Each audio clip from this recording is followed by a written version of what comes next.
Merhaba arkadaşlar, örgü kanalıma hoş geldiniz.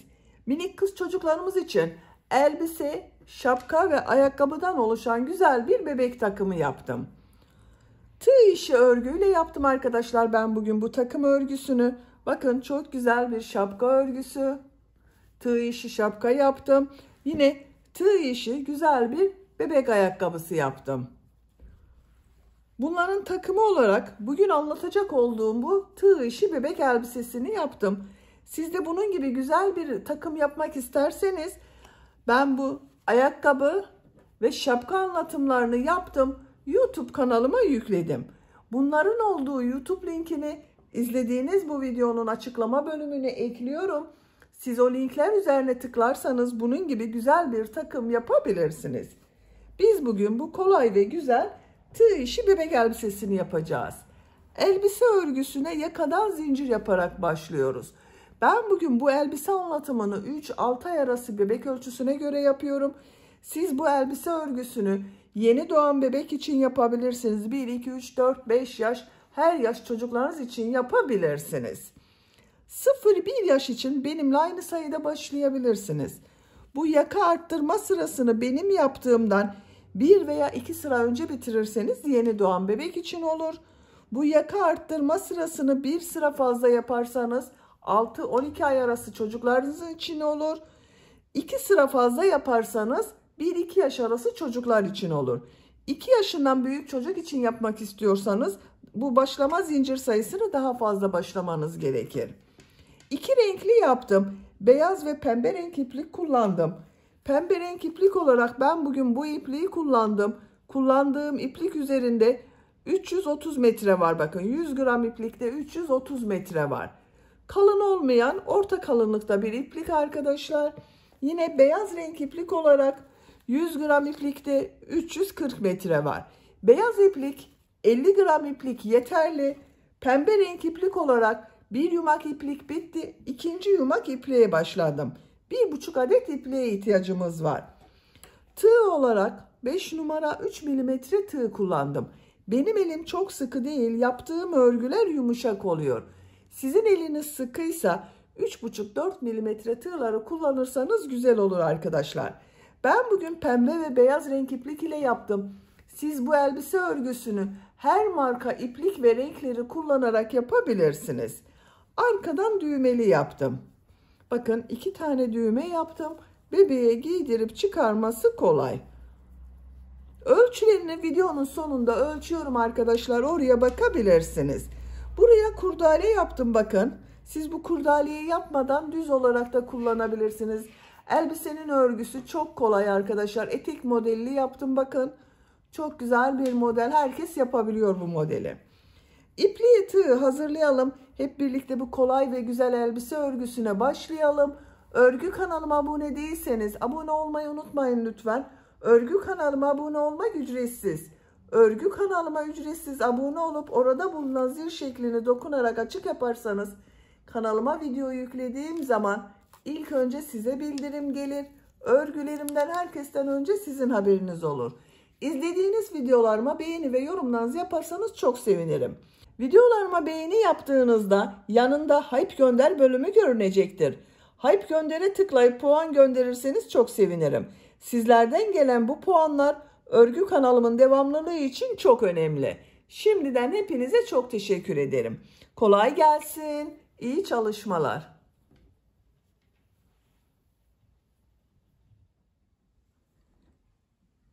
Örgüye yakadan zincir yaparak başlıyorum. Zincir yapmak için ilk ilmeği bakın şu şekilde yapıyorum. Zincirleri yapmaya başlıyorum. Çok sıkı zincirler yapmayalım arkadaşlar. 80 zincir yapıyorum. 80 zincir yaptım.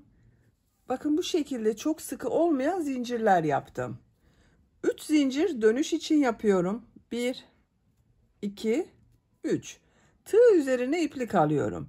3 ilmek atlıyorum. 1, 2, 3. 4. ilmek içine trabzan yapıyorum.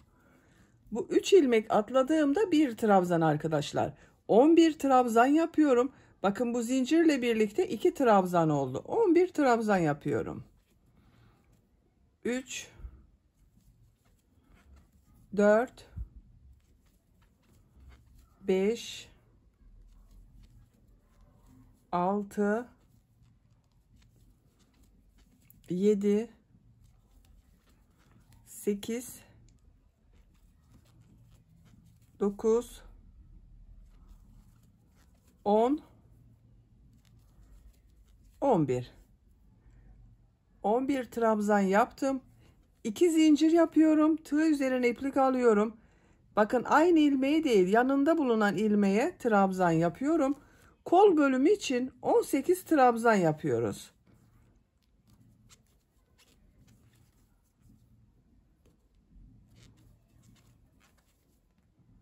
Bakın 3 trabzanı yaptım. 18 trabzanı tamamlayalım. Kol bölümü için 18 trabzan yaptım.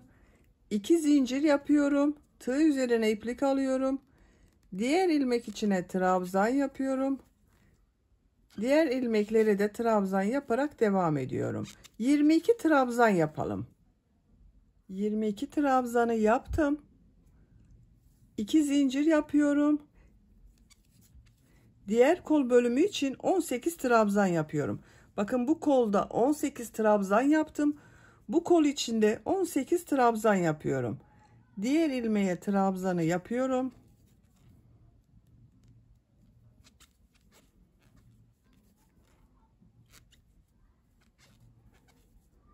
18 trabzanı yapalım. Diğer kol içinde 18 trabzanı yaptım. 2 zincir yapıyorum. Tığ üzerine iplik alıyorum. İlk ilmek üzerine trabzan yapıyorum. Buraya da 11 trabzan yapıyorum arkadaşlar. Bakın buraya 11 trabzan yaptım. Burayı da 11 trabzan yapıyorum. 1 2 3 4 5 6 7 8 9 10 11 trabzan yaptım. Bakın arkadaşlar, bu sırada yaka ayrımlarını yaptım. Buralara 11 trabzan yaptım. Kol için 18 trabzan yaptım. Bunun ikisinin toplamı olan buraya da 22 trabzan yaptım. Daha büyük çocuk için yapacaksanız da buraları kaç trabzan yaptıysanız buraya yaptığımız trabzanı 2 katı yapacaksınız arkadaşlar. 12 trabzan yaptıysanız burayı 24 trabzan, kol bölümünde 20-22 trabzan yapabilirsiniz. Şimdi ikinci sıradayız. Bir zincir yapıyorum, örgüyü çeviriyorum. İlk ilmek üzerine trabzan yapıyorum. Diğer ilmekleri de trabzan yaparak devam ediyorum. Bu arttırma yapacağımız 2 zincire kadar devam edelim. Arttırma yapacağım yere kadar bakın trabzanları yaptım. 11 trabzan yaptım buraya arkadaşlar. Tığ üzerine iplik alıyorum. Bu arttırma yerine bir trabzan, 2 zincir, bir trabzan yapıyorum.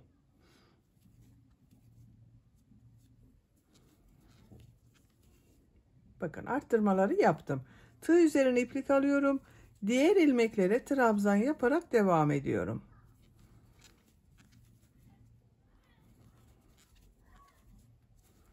Arttırma yerine kadar devam edelim. Diğer arttırma yerine kadar trabzanları yaptım. Buraya bir trabzan, 2 zincir, bir trabzan yapıyorum.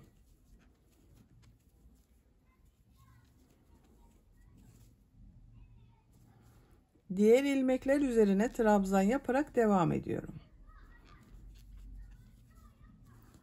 Arttırma yerine kadar devam edelim. Diğer arttırma yerine kadar trabzanları yaptım. Buraya bir trabzan, 2 zincir, bir trabzan yapıyorum.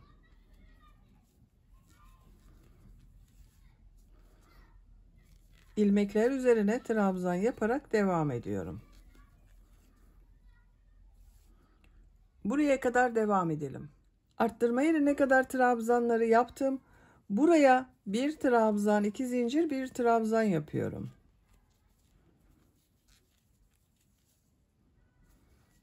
Diğer ilmeklere trabzan yaparak devam ediyorum. Sıra sonuna kadar devam ediyorum. Sıra sonuna kadar tamamladım. Son ilmeği bir önceki sırada 3 zincir atlayarak yaptığım bir trabzan vardı. Bunun son zincir üzerine bakın tığ takıyorum. Trabzan yapıyorum. 2 sırayı tamamladım arkadaşlar. Görüntü olarak bakın bu şekilde oldu. 3. sıradayım. 3. sırada pembe renkli iplik ile bir sıra sık iğne yapıyorum.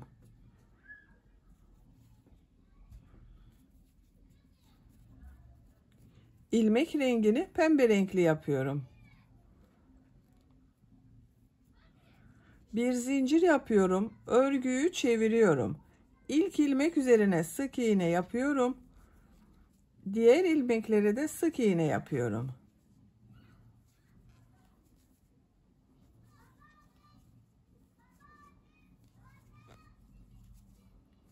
Arttırma yerine kadar devam edelim. Arttırma yerine kadar bakın sık iğneyi yaptım. Buraya bir sık iğne, 2 zincir, bir sık iğne yapıyorum arttırma yerine.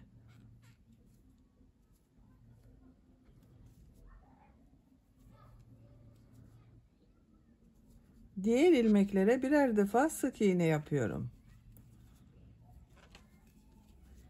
Diğer arttırma yerine kadar devam edelim. İlmekler üzerine sık iğne yaparak arttırma yerine kadar tamamladım. Arttırma yerine bir sık iğne, 2 zincir, bir sık iğne yapıyorum. Diğer ilmeklere birer defa sık iğne yapıyorum. Bu arttırma yerinde de bir sık iğne, 2 zincir, bir sık iğne yapalım. Diğer ilmeklere birer defa sık iğne yapalım. Sıra sonuna kadar tamamlayalım. Sıra sonuna kadar sık iğne yaparak tamamladım. Arttırma yerlerinde bir sık iğne, 2 zincir, bir sık iğne yaptım. Pembe renkli ipliği kesiyorum.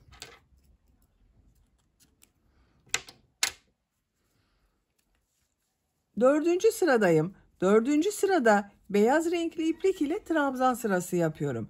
Bakın beyaz renkli ipliği burada bekletiyordum. Bu ilk ilmeğe tığı takıyorum. Beyaz renkli ipliği ilmek yapıyorum bakın burada. Bir zincir yapıyorum. Tığ üzerine iplik alıyorum. İlk ilmek üzerine trabzan yapıyorum. Diğer ilmeklere trabzan yaparak devam ediyorum. Trabzan sırası yapıyoruz. Arttırma yerine kadar devam edelim. Arttırma yerine kadar trabzanı yaptım. Bu arttırma zincirinin üzerine bir trabzan, 2 zincir, bir trabzan yapıyorum. Diğer ilmeklere birer defa trabzan yapıyorum. Bakın arkadaşlar. Arttırma yerlerinde bir trabzan, 2 zincir, bir trabzan yapalım. Diğer ilmeklere birer defa trabzan yapalım. Bu trabzan sırasını 2 sıra yapalım. Daha sonra tekrar pembe renkli sık iğne yapacağız arkadaşlar. 2 sıra beyaz trabzan sırasını tamamlayalım. 2 sıra trabzanı tamamladım arkadaşlar bakın. Bu arttırma yerlerinde yine bir trabzan, 2 zincir, bir trabzan yaptım. Pembe renkli sık iğne yaptığım sıradayım. İlmek rengini pembe renkli yapıyorum. Bir zincir yapıyorum. Örgüyü çeviriyorum. Bak beyaz ipliği burada bekletiyorum. İlk ilmek üzerine sık iğne yapıyorum. Diğer ilmekleri sık iğne yaparak devam ediyorum.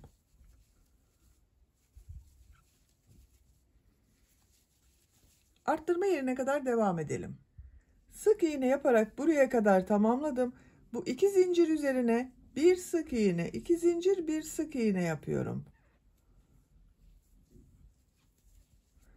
Diğer ilmeklere sık iğne yaparak devam ediyorum.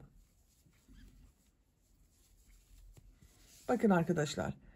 Bir sık iğne, 2 zincir, bir sık iğne yaptım. Burada ve burada yine bir sık iğne, 2 zincir, bir sık iğne yapalım. Sıra sonuna kadar devam edelim. Sonraki sırada bu ipliği bak şuradan burada yaptığımız gibi üst ilmeğe alalım. Bak şu şekilde ilmek yapalım. Bir zincir yapıp trabzan sırası yapalım. 2 sıra trabzan sırası, bir sıra sık iğne yapıyorum. Arttırma yerlerinde hep bak, bir trabzan, iki zincir, bir trabzan, bir sık iğne, iki zincir, bir sık iğne olarak yapıyorum. Yaka örgüsünü yapacak olduğunuz çocuğun büyüklüğüne göre arttırmalar yaparak tamamlayalım. Yaka örgüsünü her sırada arttırmalar yaparak yapacağım ölçüye göre tamamladım. Kaç sıra yaptığımı sayıyorum. Bak, 3 sıra pembe renk iplik ile sık iğne yaptım. 2, 4, 6, 8 sıra beyaz renk iplik ile trabzan sırası yaptım. Santimetre olarak ölçüyorum. 9 santimetre yükseklik var. Benim yapacağım ölçü için bu yeterli. Siz biraz büyük olsun istiyorsanız 1 veya 2 sıra arttırmalara devam edebilirsiniz. Bak, bu sırada bir sıra pembe renk iplik ile sık iğne yapıp bir sırada trabzan sırası 1-2 sıra devam ederseniz daha büyük ölçüde olur arkadaşlar. Açık olarak görelim. Bakın bu şekilde. Bu sırada kolları gövdeden ayırıyorum. Örgüye artık gövdenin örgüsüyle devam ediyorum. Bir zincir yapıyorum. Örgüyü çeviriyorum. İlk ilmek üzerine trabzan yapıyorum. Diğer ilmeklere trabzan yaparak devam ediyorum. Bu arttırma yaptığımız yere kadar devam edelim.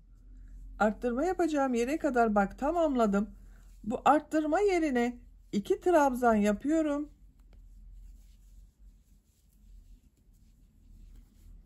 Bir zincir yapıyorum. Kolda bulunan bütün ilmekleri atlıyorum. Bu arttırma yerine 2 trabzan yapıyorum.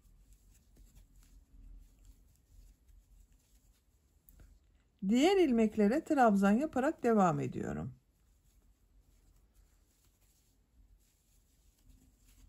Bak, bir zincir ile ön ve arka bölümü burada birleştirdik arkadaşlar. Kol altının görüntüsü böyle. Buraya kadar devam edelim. Arttırma yapacağım yere kadar bak, trabzanları tamamladım. Bu arttırma yerine yine 2 trabzan yapıyorum.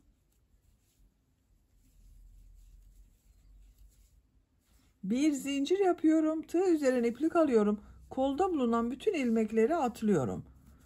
Bak, bu arttırma yerine 2 trabzan yapıyorum.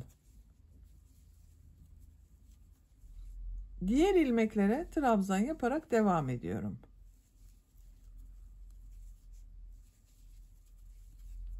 Bak, kol altının görüntüsü böyle arkadaşlar.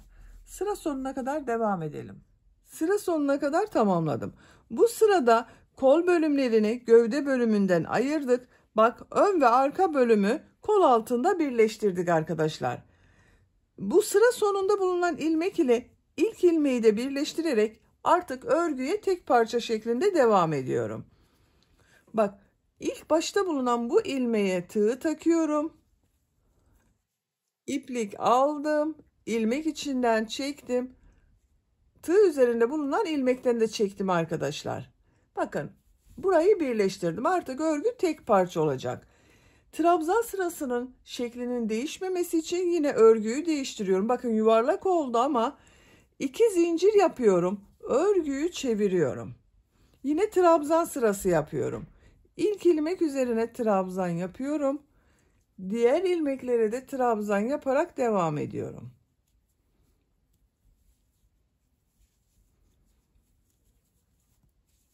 Bakın, bir sıra daha trabzan sırası yapacağız. Her ilmeğe birer defa trabzan yapalım. Bakın, bu kol altında bulunan ilmeğe de bir trabzan yapıyoruz. İsterseniz buraya 2 trabzan da yapabilirsiniz arkadaşlar. Biraz geniş olsun derseniz bu kol altında bulunan ilmeğe 2 trabzan yapabilirsiniz. Sıra sonuna kadar devam edelim. Sıra sonuna kadar trabzan yaptım. Bu ilk ilmek ile ilmek kaydırma yaparak sırayı birleştiriyorum. İpliği kesiyorum.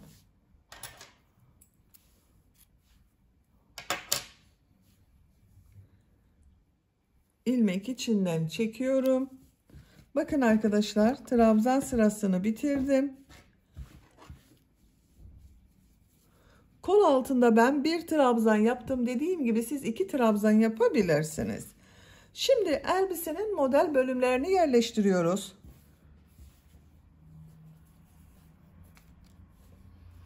Pembe renkli iplik ile model yapıyorum. Bu ilmekten, bakın bitirdiğim ilmekten ipliği bağlıyorum. Buradan bir ilmek yapıyorum. Bir zincir yapıyorum. Aynı ilmeğe sık iğne yapıyorum. Bir zincir yapıyorum. Bir ilmek atlıyorum. İkinci ilmeğe 6 trabzan yapıyorum. Aynı ilmek içine 6 trabzan yapıyorum.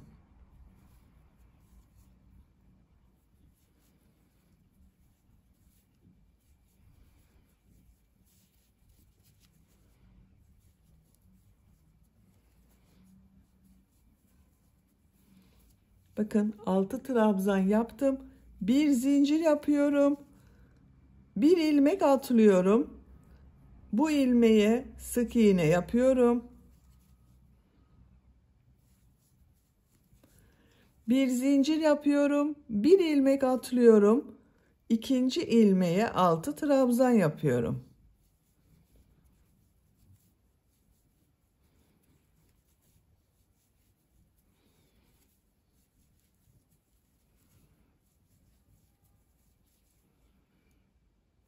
Bir zincir yapıyorum. Bir ilmek atlıyorum. İkinci ilmeğe sık iğne yapıyorum. Bir zincir yapıyorum. Bir ilmek atlıyorum. İkinci ilmeğe 6 trabzan yapıyorum.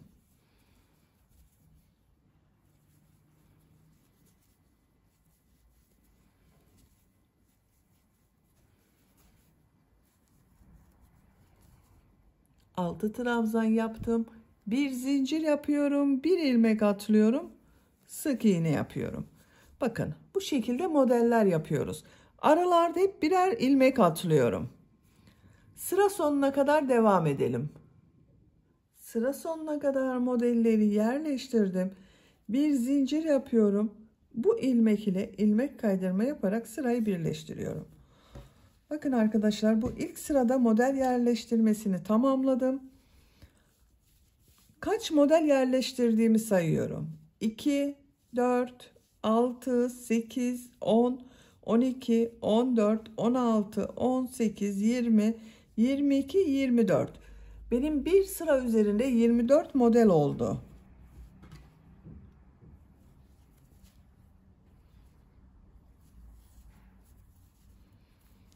Bir zincir yapıyorum. Örgüyü çeviriyorum. Bu sırada bu yaptığım 6 trabzanın ilk 3 trabzanı boşluktan alıp trabzan yapıyorum. 2 zincir yapıyorum. Diğer 3 trabzanı boşluktan alıp trabzan yapıyorum. Bu ilk trabzana ilmek kaydırma yaparak geçiş yapıyorum. 3 zincir yapıyorum. Bu 3 zincir bir trabzan oluyor. Burada 2 trabzanı boşluktan alıyorum, trabzan yapıyorum.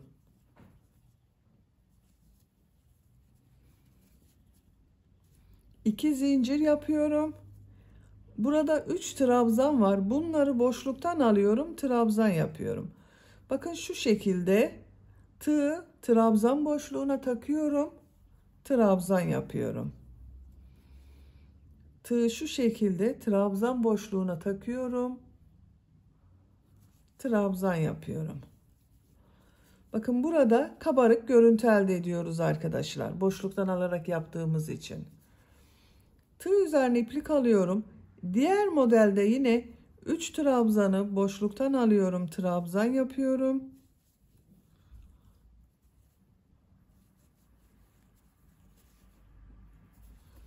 İki zincir yapıyorum. 3 trabzanı boşluktan alıyorum, trabzan yapıyorum.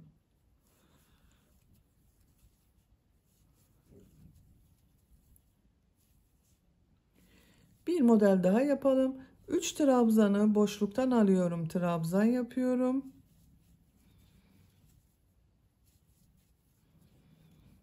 İki zincir yapıyorum. 3 trabzanı boşluktan alıyorum, trabzan yapıyorum.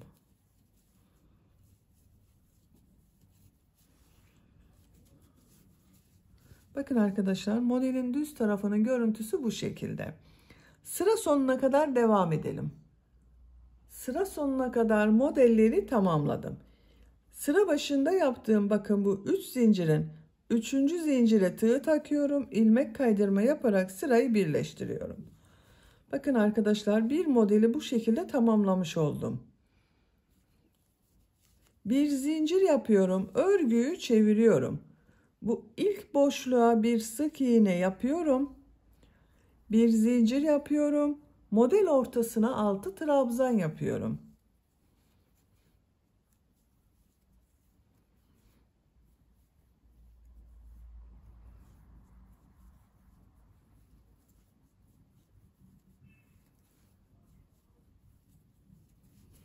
Altı trabzan yaptım.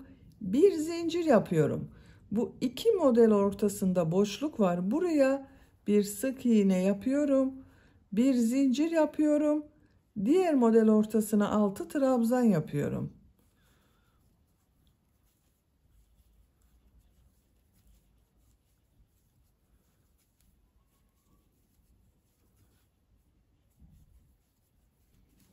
Altı trabzan yaptım. Bir zincir yapıyorum. İki model ortasına sık iğne yapıyorum. Sıra sonuna kadar devam edelim. Modelleri sıra sonuna kadar tamamladım. Son model ortasına da bakın 6 trabzan yaptım. Bir zincir yapıyorum. İlk yaptığım bu sık iğne ile ilmek kaydırma yaparak sırayı birleştiriyorum. Bakın arkadaşlar, model görüntüsü bu şekilde. Bir zincir yapıyorum. Örgüyü çeviriyorum. Bu modelde ilk trabzana ilmek kaydırma yaparak geçiş yapıyorum. 3 zincir yapıyorum. Bu 3 zincirde bir trabzan oluyor. 2 trabzanı boşluktan alıyorum. Trabzan yapıyorum. 2 zincir yapıyorum. Burada 3 trabzan var. 3 trabzanı boşluktan alıyorum. Trabzan yapıyorum.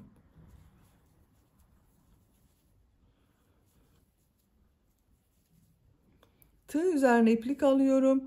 Diğer modelde 3 trabzanı boşluktan alıp trabzan yapıyorum.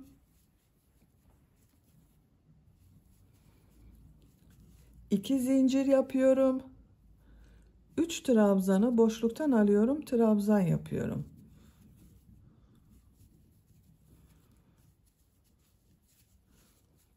Bakın bu şekilde.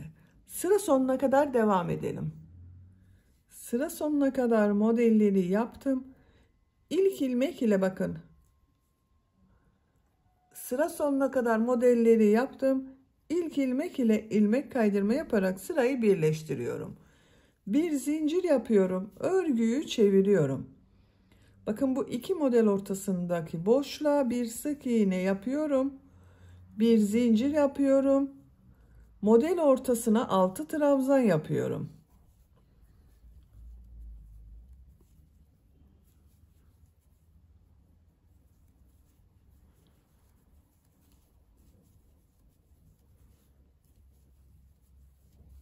Altı trabzan yaptım. Bir zincir yapıyorum. İki model ortasına sık iğne yapıyorum. Bir zincir yapıyorum. Diğer model ortasına 6 trabzan yapıyorum.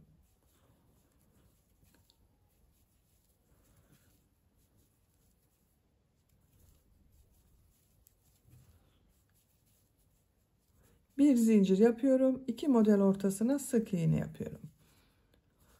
Sıra sonuna kadar devam edelim. İlmek kaydırma yapalım. Birleştirelim. Bir sonraki sırada bu boşluktan alarak yaptığımız trabzanları yapacağız. Bakın arkadaşlar. Elbise örgüsü bu şekilde devam edecek. Model bu iki sıranın tekrarından oluşuyor. Bir sırada, bu sırada yaptığımız gibi model ortasına 6 trabzan yapıyoruz. İkinci sırada 3 trabzanı boşluktan alıp trabzan yapıyoruz. 2 zincir yapıyoruz. 3 trabzanı boşluktan alıp trabzan yapıyoruz. Elbise örgüsünün etek bölümünü tercihinize ve yapacak olduğunuz çocuğun büyüklüğüne göre bu model sırasını tekrarlayarak devam edelim. Elbisenin etek bölümünü yapacağım ölçüye göre ve tercihime göre tamamladım arkadaşlar. Kaç model sırası yaptığımı sayıyorum. Bu kabarık görünen modelleri sayıyorum. 1, 2, 3, 4, 5, 6, 7, 8, 9, 10, 11. 12 model sırasını tamamladım. 13. model sırada bu 6 trabzan yaptığım sırada bitirdim bakın. Bu etek yüksekliği tercihinize göre siz istediğiniz kadar uzun veya kısa yapabilirsiniz. Benim tercihime göre bu yükseklik yeterli. Santimetre olarak ölçüyorum, fikriniz olsun. Bakın buradan modelli bölümü ölçüyorum. 21 santimetre. Siz bunu 22-23 santimetre yapabilirsiniz. Model sırasını birkaç sıra daha devam edebilirsiniz. Etek örgüsünde son sırayı yapıyorum. Bakın elbisenin görüntüsü bu şekilde oldu. Çok güzel oluyor.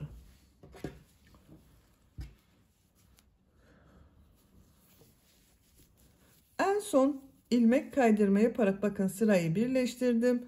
Örgüyü çeviriyorum. Bir zincir yapıyorum. Bu boşluğa bir sık iğne yapıyorum.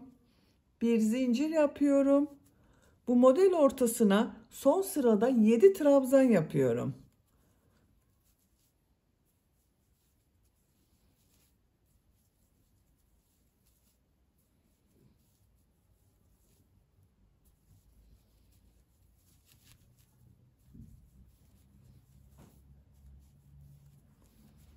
Yedi trabzan yaptım. Bir zincir yapıyorum. 2 model ortasına sık iğne yapıyorum. Bir zincir yapıyorum. Diğer model ortasına 7 trabzan yapıyorum.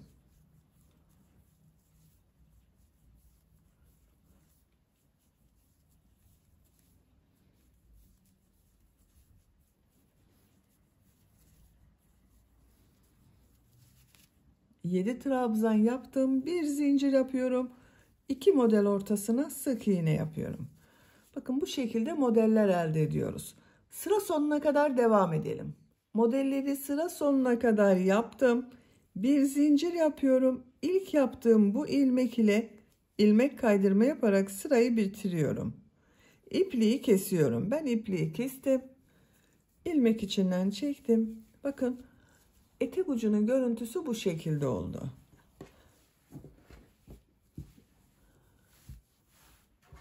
Bakın arkadaşlar, elbisemizin etek bölümünü bitirdik. Çok güzel oluyor.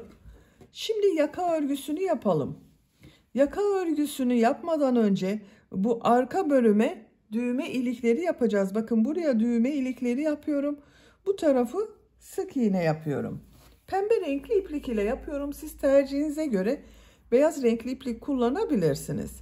Bu ilk ilmekten ipliği bağlıyorum.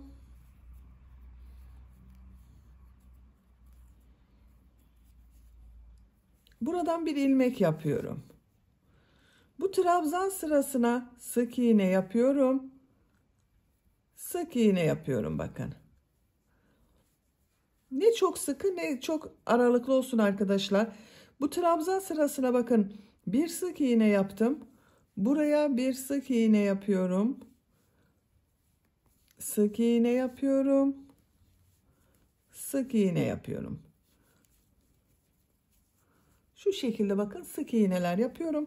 Buraya kadar devam edelim. Buraya kadar sık iğne olarak tamamladım. Karşı tarafta da sık iğne yapacağız. Bu sık iğneleri yaparken bir yaka başlangıcına bir de bakın ortaya buraya birer tane düğme iliği yapmak istiyorum. Karşıda bakın bu trabzan sırasına bir sık iğne yapıyorum. İlmeklere sık iğne yapıyorum.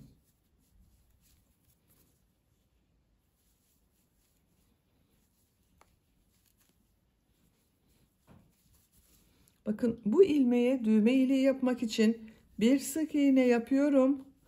Düğme iliği için 7 zincir yapıyorum.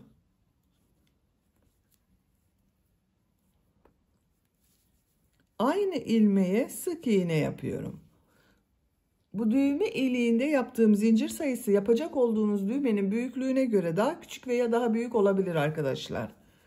8 zincir yapabilirsiniz, 6 zincir yapabilirsiniz. Diğer ilmeklere sık iğne yaparak devam ediyorum.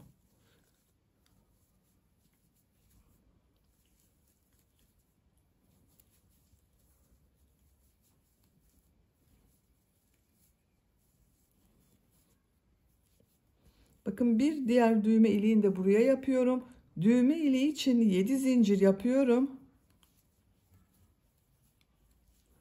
Aynı ilmeğe sık iğne yapıyorum. Yaka başlangıcındaki ilmeğe bir sık iğne yapıyorum. Bakın 2 düğme iliği yaptık buraya. Şimdi yaka çevresinde minik pıtırcık modelleri yapıyorum. İkinci ilmeğe bir sık iğne, 2 zincir, bir sık iğne yapıyorum. Bir ilmek atlıyorum. Bir sık iğne, 2 zincir, bir sık iğne yapıyorum. Bir ilmek atlıyorum. İkinci ilmeğe bir sık iğne, 2 zincir, bir sık iğne yapıyorum. Bir ilmek atlıyorum.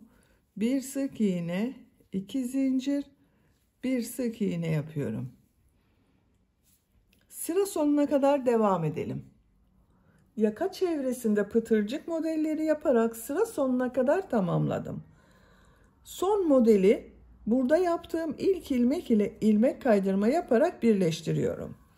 Bakın yakanın çevresi bu şekilde oldu. Düğmelerini de diktim arkadaşlar. Bakın burada yaptığım düğme iliklerinin tam karşısına birer tane düğme diktim. Yakayı burada bitirmiyorum. Şimdi bu yaka çevresinde bu etek ucunda yaptığım modellerden yapıyorum. Modelleri yapmak için ilk önce yuva bölümlerini oluşturacağız. Kafesler yapacağız. Bakın bir zincir yapıyorum. Örgüyü çeviriyorum. Yaka çevresinde bakın şu ilmek var. Bu ilmeğe ilmek kaydırma yaparak geçiş yapıyorum. 3 zincir yapıyorum. Bu bir ilmeği atlıyorum. İkinci ilmekte bakın şu ilmeğe sık iğne yapıyorum. 3 zincir yapıyorum. Bakın bir ilmek atlıyorum.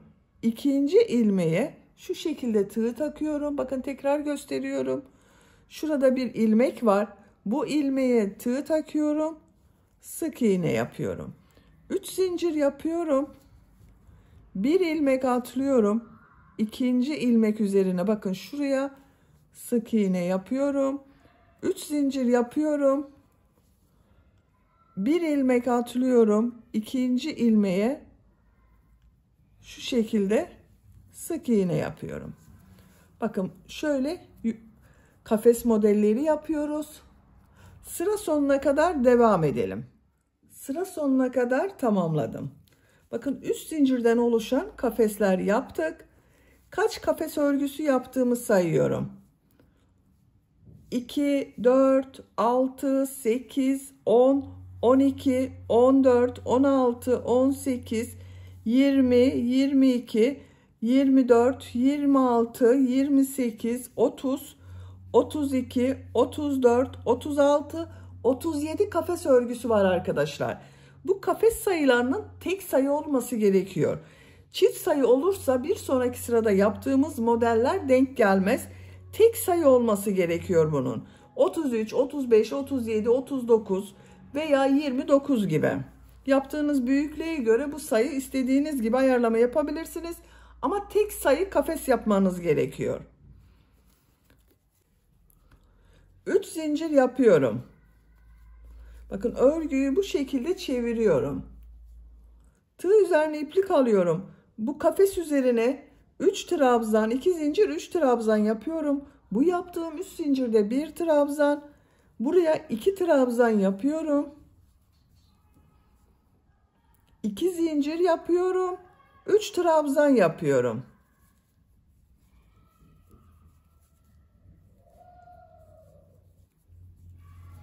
Üç trabzan, 2 zincir, 3 trabzan oldu bakın. Tığ üzerine iplik alıyorum. Bu bir kafesi atlıyorum. İkinci kafes üzerine 3 trabzan, 2 zincir, 3 trabzan yapıyorum.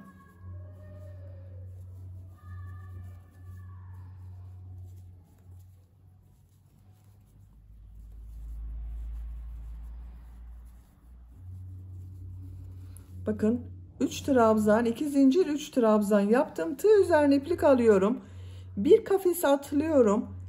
Diğer kafes üzerine 3 trabzan, 2 zincir, 3 trabzan yapıyorum.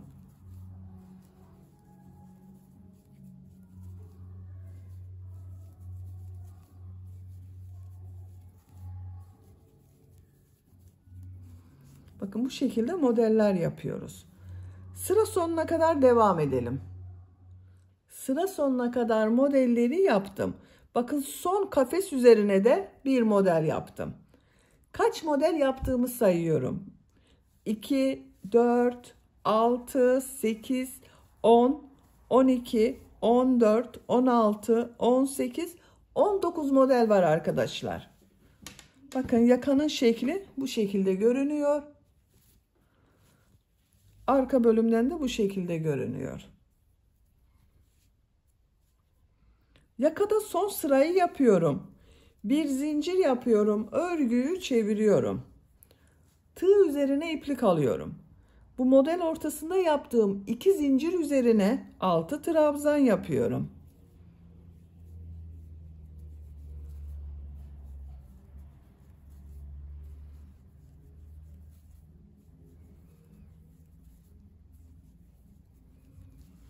Bir zincir yapıyorum. 2 model ortasına sık iğne yapıyorum. Bir zincir yapıyorum. Model ortasına 6 trabzan yapıyorum.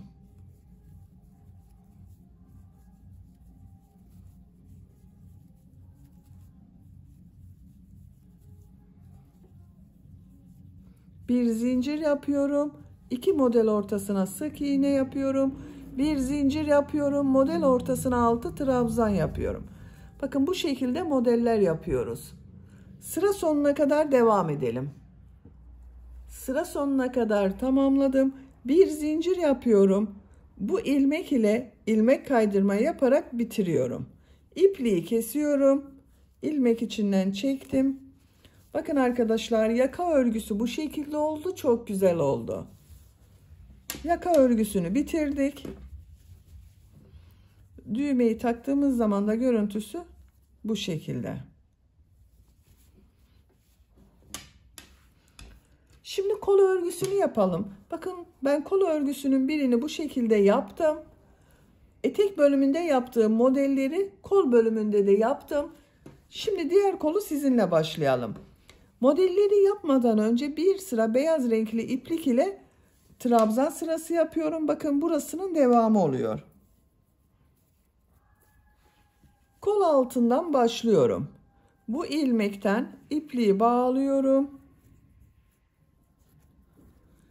İlmek yapıyorum. Tığ üzerine iplik alıyorum. Bu arttırma yaptığım yer var. Buraya bir trabzan yapıyorum.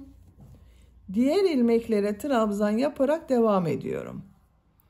Her ilmek üzerine bir trabzan yapıyorum.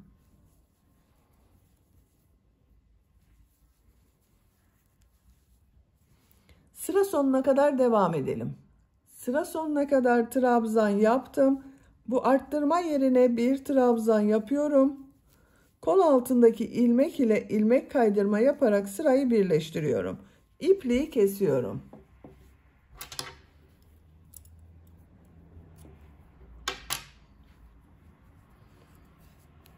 Bakın bir sıra beyaz renk iplik ile trabzan sırası yaptım. Pembe renk iplik ile model yerleştirmeye başlıyorum. Etek bölümünde yaptığım gibi modeller yapıyorum. Kol altındaki ilmekten ilmek yapıyorum. İpliği bağlıyorum arkadaşlar.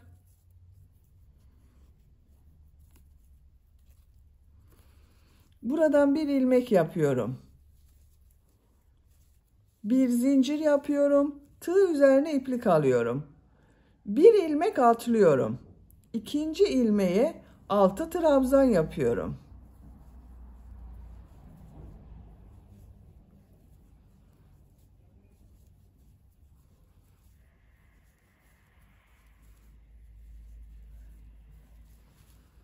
Aynı ilmeğe 6 trabzan yaptım. Bir zincir yapıyorum. 2 ilmek atlıyorum. Sık iğne yapıyorum. Bir zincir yapıyorum. Bir ilmek atlıyorum. 6 trabzan yapıyorum. Aynı ilmek içine 6 trabzan yapıyorum bakın.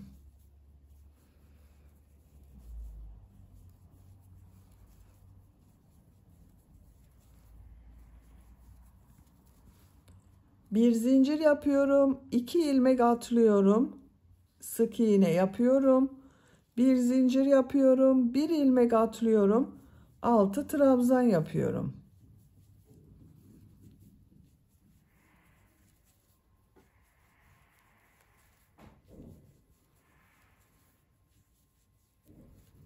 Bir zincir yapıyorum. 2 ilmek atlıyorum. Sık iğne yapıyorum. Bakın bu şekilde modelleri yerleştiriyoruz. Sıra sonuna kadar devam edelim. Sıra sonuna kadar modelleri yaptım. Bir zincir yapıyorum. İlk yaptığım bu ilmeğe ilmek kaydırma yaparak sırayı birleştiriyorum. İlk sırada bakın model yerleştirme yaptım. Kaç model yaptığımı sayıyorum. 2, 4, 6, 8. Bir kol örgüsünde bakın 8 model yerleştirdim. Bir zincir yapıyorum. Örgüyü çeviriyorum. Bu ilk trabzana bakın boşluktan alıyorum. İlmek kaydırma yapıyorum. 3 zincir yapıyorum. 2 trabzanı boşluktan alıyorum. Trabzan yapıyorum. Etek bölümünde yaptığımız modeli yapıyoruz. Bakın burada yaptığımız model gibi. 2 zincir yapıyorum. 3 trabzanı boşluktan alıyorum. Trabzan yapıyorum.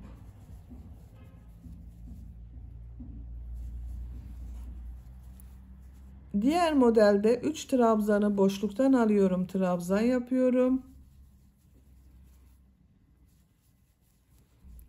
2 zincir yapıyorum. 3 trabzanı boşluktan alıyorum. Trabzan yapıyorum.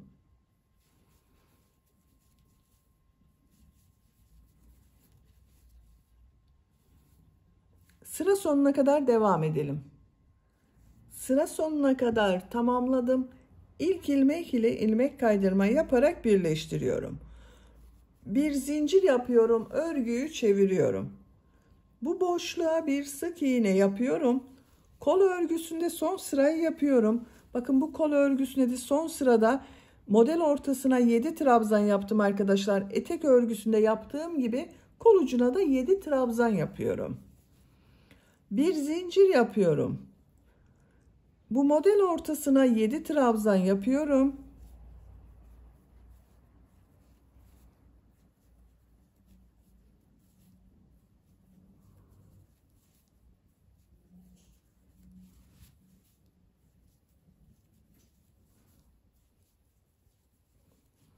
Yedi trabzan yaptım. Bir zincir yapıyorum. 2 model ortasına sık iğne yapıyorum. Bir zincir yapıyorum. Model ortasına 7 trabzan yapıyorum.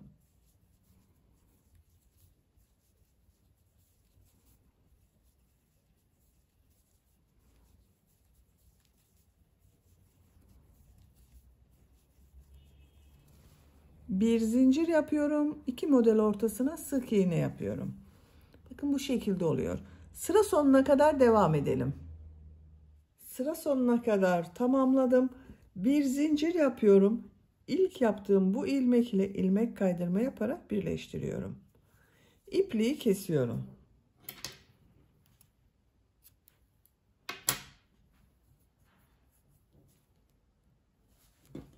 Bakın arkadaşlar, elbisenin örgüsünü de bitirmiş oldum. Kolları da çok güzel oldu. Siz de diğer kol örgüsünü bu kol örgüsü gibi başlayıp tamamlayabilirsiniz. Bakın arka görüntüsü de bu şekilde. Bitmiş olarak size ölçülerini söylüyorum. Kol altının buradan gövde genişliğini ölçüyorum. 23 santimetre. Yüksekliğini ölçüyorum. Kol altından yükseklik 23 santimetre. Omuzdan yüksekliği ölçüyorum. 33 santimetre. 3-6 aylık bebek için yaptım arkadaşlar ben bugün bu elbiseyi. Bakın çok güzel oldu. 6 aylık bebeğe çok rahat olur.